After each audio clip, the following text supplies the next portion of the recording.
Hello guys, in this video we are going to discuss the solution of the problem maximum product subarray. So let us look at the problem statement. The problem statement says given an array ARR that contains positive and negative integers may contain 0 as well. Find the maximum product that we can get in a subarray of ARR. So for instance, if this is the array which is given to us, the maximum product of the subarray will be given by the subarray 6 minus 3 and minus 10, whose product is 180, and that is why we are returning 180 over here. So that's about the problem statement, folks. Now let us discuss the solution of this problem. So the general idea behind solving this problem is what we are going to do is we are going to compute product left to right, and at the same time we are going to compute the product right to left. And after computing these two products, we are going to store them in a variable L product, left product, and right product, R product.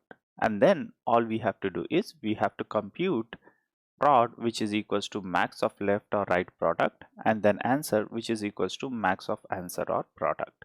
And towards the end we can just return answer. So that's the general idea behind solving this problem, folks. Now let us take an example to understand this. So let us say this is the array which is given to us. Now let us compute left product and right product at the same time. So over here the left product is -2 and the right product is 2. So the answer will be equals to 2. The maximum between these two is 2, because of which our answer is 2. Now let's proceed forward. Over here the product will be equals to -12 and the right product will be, since this is 0, so what we are going to do is we are going to set our product back to 1. So as soon as we spot a 0 in our array, we are going to set our L product or right product to 1. Since in this case this is the right product in which we have encountered 0, because of which the right product has been set to 1. Now between these two the maximum is 1, but our answer is already 2, so we are going to maintain 2 since 2 is the maximum. Now let us proceed forward. Over here the left product will be 36 and the right product will be equals to -10. So in this case the answer will be updated to 36. Now let us proceed forward. Over here the left product will be 360 and the right product will be equals to 30. Since our answer 36 is maximum, so we are going to maintain it. Again let us compute our left and right product.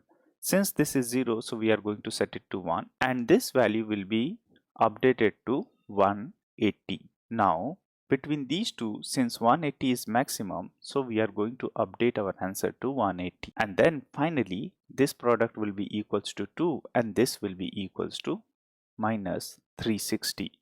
And between these two, since 180 is the maximum, so we are going to return 180 in this case. And folks, in this way we will be able to compute the maximum product subarray. So that's the discussion of solution, folks. Now let us discuss the pseudocode of this problem. So let us say we want to compute maximum product subarray and an array is given to us. So for this, what we are going to do is we are going to take L prod, which is equals to R prod, which is equals to 1. Also let us have answer which is set to -infinity, and then let's take the iterating counter. So I is equals to 0 and j is equals to len of array -1, and then we are going to iterate on the array while I is less than length of array and j is greater than or equals to 0. Then what we are going to do is we are going to compute L product and R product. Before doing so, let us have one more variable over here which is all 0, and let us set this value to true. This all 0 variable indicates whether all the elements of the array is 0 or not. So for that, let us first check if ARRI is not equals to 0 or ARRJ is not equals to 0. If either of the condition is satisfied, then let us set all 0 equals to false, indicating that all the elements of the array are not equals to 0. Then we are going to check if ARRI is not equals to 0.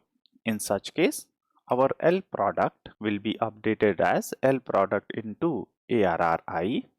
Otherwise, if this is 0, then in such case L product has to be set back to 1. So let us set our L product back to 1. And the same thing we are going to do for R product as well. So if ARRJ is not equals to 0, then in such case R product will be equals to R product into ARRJ. Otherwise R product will be set back to 1. And then let us compute the max. So prod will be equals to max of L product or R product, and then let us update our answer. Well, answer will be equals to max of answer comma prod, and towards the end let us update our iterating pointers. So I will be incremented by 1 and j will be decremented by 1, and towards the end we are going to check if all 0. If all the elements of the array are 0, then the maximum product we are going to obtain is 0, because of which we are going to return 0. Otherwise we are going to return answer. So that's the pseudocode, folks. Now let us see how we have implemented this in Python and C++. So first let us look at the Python implementation. Over here L prod equals to R prod equals to 1, answer equals to minus infinity, all 0 equals to true, and I equals to 0, and j is equals to length of array minus 1. Then we are iterating on the elements of the array. We are checking whether this element is not equals to 0. In such case all 0 will be set to false, and then we are checking whether ARRI is not equals to 0.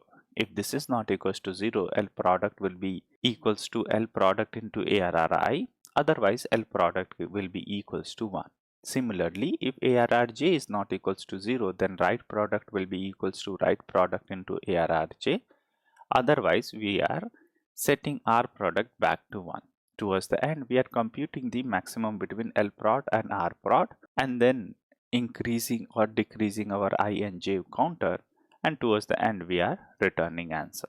So that's the Python implementation, folks. Now let us submit our solution. So our Python solution got accepted. Now let us look at the C++ implementation. So the C++ implementation is also the same, folks. L prod and R prod initially equals to 1, answer equals to int minimum, and all 0 equals to true. Then I equals to 0 and j equals to ARR.size minus 1, and then we are checking whether this element is not equals to 0. If this element is not equals to 0, then all 0 will be set to false. Otherwise we are computing L prod and R prod, and then we are computing the maximum between L prod and R prod. Towards the end we are returning the answer. So that's the C++ implementation, folks. Now let us submit our solution. So our C++ implementation also got accepted. That is all from this video, folks. In case if you have any question or comment regarding this video, please feel free to use the comment section and I'll try to address them.